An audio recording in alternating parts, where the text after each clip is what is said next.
വലപ്പാട് പഞ്ചായത്തിന്റെ വികസന മുരടിപ്പിനെതിരെ UDF panchayat committee നടത്തിയ കുറ്റവിചാരണ യാത്ര സമാപിച്ചു. യു.ഡി.എഫ് വലപ്പാട് പഞ്ചായത്ത് കമ്മിറ്റിയുടെ നേതൃത്വത്തിൽ വലപ്പാട് പഞ്ചായത്തിന്റെ വികസന മുരടിപ്പിനെതിരെ നടത്തിയ കുറ്റവിചാരണ യാത്രയുടെ സമാപന സമ്മേളനം DCC general secretary K Dileep Kumar ഉദ്ഘാടനം ചെയ്തു. DCC general secretary Shobha Subin മുഖ്യപ്രഭാഷണം നിർവഹിച്ചു. ജാഥ ക്യാപ്റ്റനും കോൺഗ്രസ് മണ്ഡലം കമ്മിറ്റി പ്രസിഡന്റുമായ സന്തോഷ് മാസ്റ്റർ അധ്യക്ഷത വഹിച്ചു.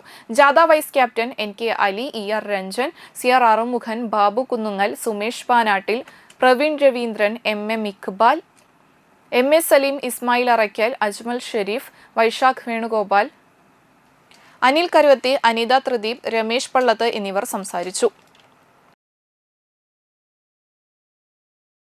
ഏറ്റെടുത്ത ഒരു പൊതുസമൂഹമാണ് കേരളത്തിലെ. നമ്മുടെ പ്രാദേശിക ഭരണകൂടം ഗ്രാമീണ ജനതയുടെ നിത്യജീവിതവുമായി ബന്ധപ്പെട്ട നിരവധി വിഷയങ്ങളിൽ വലിയ തോതിലുള്ള നേതൃത്വം സാമ്പത്തികമായി, സാമൂഹികമായി, സാംസ്കാരികമായി എല്ലാ മേഖലകളിലും വലിയ രീതിയിൽ വികേന്ദ്രീകൃത ആസൂത്രണ പ്രക്രിയയുടെ ഭാഗമായി താഴെത്തട്ടിലേക്ക് ലഭിച്ച അധികാരങ്ങളും അവകാശങ്ങളും ആവേശത്തോടു കൂടി സ്വീകരിച്ച ഒരു സമൂഹമാണ് കേരളത്തിലേക്ക്. പക്ഷേ ദൗർഭാഗ്യകരമെന്ന് പറയട്ടെ, കഴിഞ്ഞ 5 വർഷമായി വികേന്ദ്രീകൃത ആസൂത്രണ പ്രക്രിയയുടെ കടക്കൽ കത്തിവെക്കുന്ന നിലപാടുകളും സമീപനവുമാണ് കേരളം ഭരിച്ചുകൊണ്ടിരിക്കുന്ന ഇടതുപക്ഷ ജനാധിപത്യ മുന്നണിയും തദ്ദേശ സ്വയംഭരണവും ഇന്ന് സ്വീകരിച്ചിരിക്കുന്നത്.